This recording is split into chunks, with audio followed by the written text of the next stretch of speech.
It's Ric Flair with no less than four stories. I laughed like hell this week.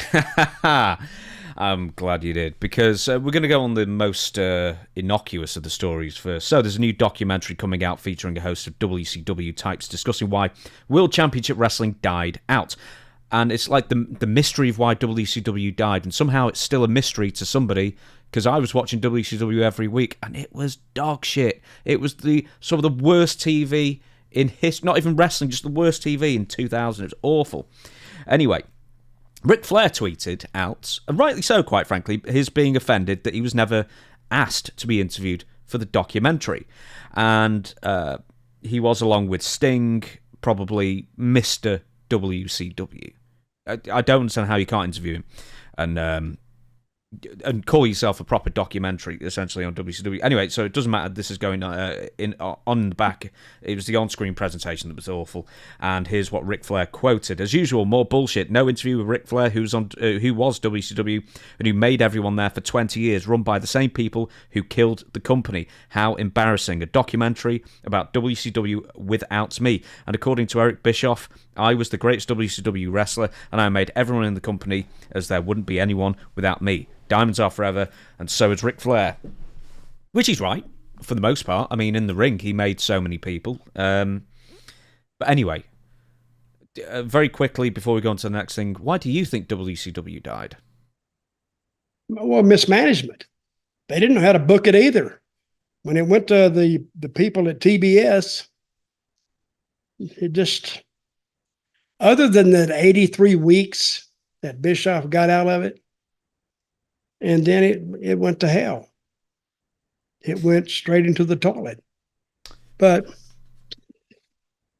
Flair talking there. Who did this documentary? Vice? No, it's The Rock's 7 Books Productions company, who you did a documentary, a roundtable discussion, a 2-parter on Andy Kaufman and Memphis. So it's the same people.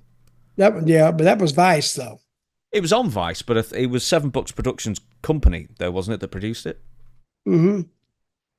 So he got his little feelings hurt because they didn't ask him to hit, because he was the star of WCW.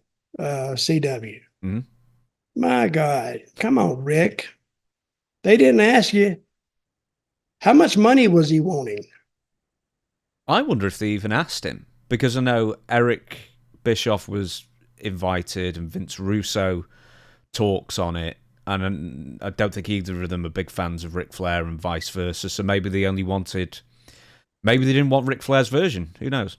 Yep. Conrad Thompson, his former podcast host, will never do another show with Ric Flair. That's his father-in-law. It's one of their father. We get on this every time. Conrad's the son-in-law, Ric Flair's the father-in-law. I don't know. Trust me on that. They're related somehow. Yeah. Legalities. Another thing to note. So over the past year, Conrad Thompson's been dropping quite a lot of podcasts, like Mick Foley and a couple of others. One of them with Eric Bischoff, I think, as well, and probably rightly so. Mentioned on Twitter that if someone asked him if he's ever going to restart a podcast with his father-in-law with a new format, and Conrad said, "Never will I ever do another podcast with Ric Flair." Have you ever heard a podcast featuring Ric Flair as the star? No. Ever heard of what now? Ric Flair, one of Ric Flair's podcasts. No, I've never listened to it. No. Have you? Yeah, I tried to. So he's all over the place, isn't he? Yes. Gives really bad answers and is usually drunk. If he's not eating on the microphone. That's what I read. Yeah. So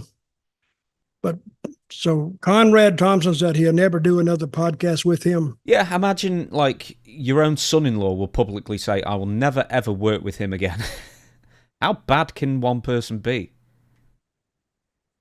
Well, if the person in question is Ric Flair, I don't think words can describe him.